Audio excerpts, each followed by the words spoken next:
اور اسی کے لیے مردود کرا تھا نا انہوں نے شیطان کو، ابلیس کو۔ ابلیس ہے کون؟ اب تم یہ دیکھو، مرضے کی بات یہ کہ تمہاری وجہ سے اس کو مردود کیوں کر دیا؟ وہ جو رب سے ہم کلام ہوتا تھا، بات کرتا تھا، اس کی بات کا جواب ملتا تھا۔ تم فرشتے کی تمنا کرتے ہو، ملک معلم تھا ان کا، وہ اس کے حکم میں تھے جن کی تم تمنا کرتے ہو، سمجھنا؟ تم جنت میں جانے کی تمنا کرتے ہو، 30,000 سال جنت کا خزانچی رہا ہے، تم تو تمنا کرتے ہو وہ رہا ہے اس میں۔ تم جن فرشتوں کی تمنا کرتے ہو وہ اس کے خادم تھے، تم جس رب کے لیے عبادتیں کر رہے ہو وہ اس سے ہم کلام ہوتا تھا۔ آدم علیہ السلام کی پیدائش اس نے دیکھی تھی، آدم علیہ السلام سے لے کے سرور عالم صلی اللہ علیہ وسلم تک انبیاء کو انہوں نے دیکھا۔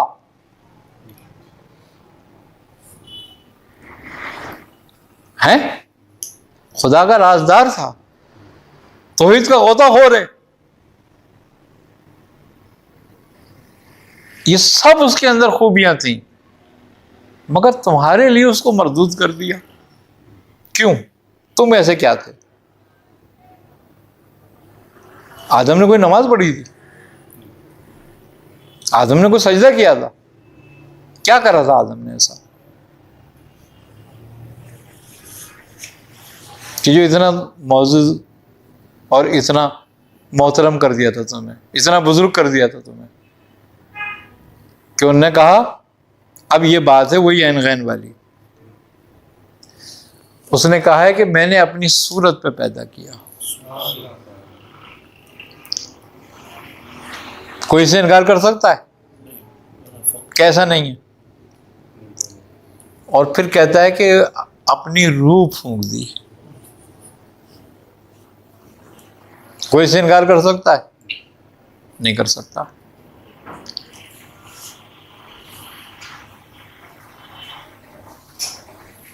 تو اگر غین پہ سے نقطہ ہٹا دیا جائے تو دو ایک جیسی شکلیں ہیں، وہ نقطہ رکھ کر فرق کر دیا۔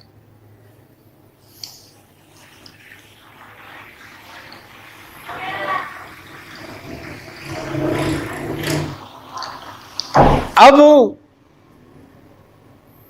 تمہیں اپنا جانشین خلیفہ مقرر کر دیا اور کہا زمین پہ بھیجوں گا۔ بھیجے گا زمین پہ، لیکن مقرر خلیفہ کیا ہے، جانشین مقرر کیا ہے،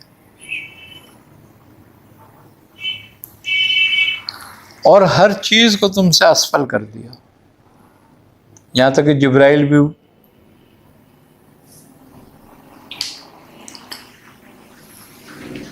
اور پھر تم اسفل کے پیچھے پڑ جاؤ تو یہی تو شرک ہے۔ تم اپنی حیثیت کھو گے تو مشرک ہو جاؤ گے، اس پہ کچھ فرق نہیں ہے۔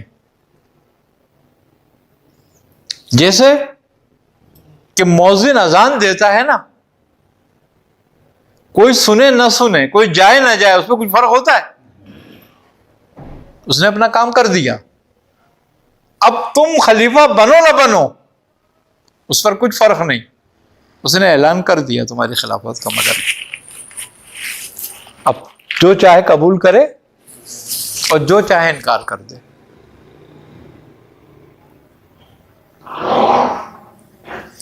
لیکن یہ سارا شرف جو بخشا گیا ایک ذات کی وجہ سے، جو تعین اول ہے، وہ نور محمد مصطفیٰ صلی اللہ علیہ وسلم ہے، کہ ان کی تو اطاعت کر لو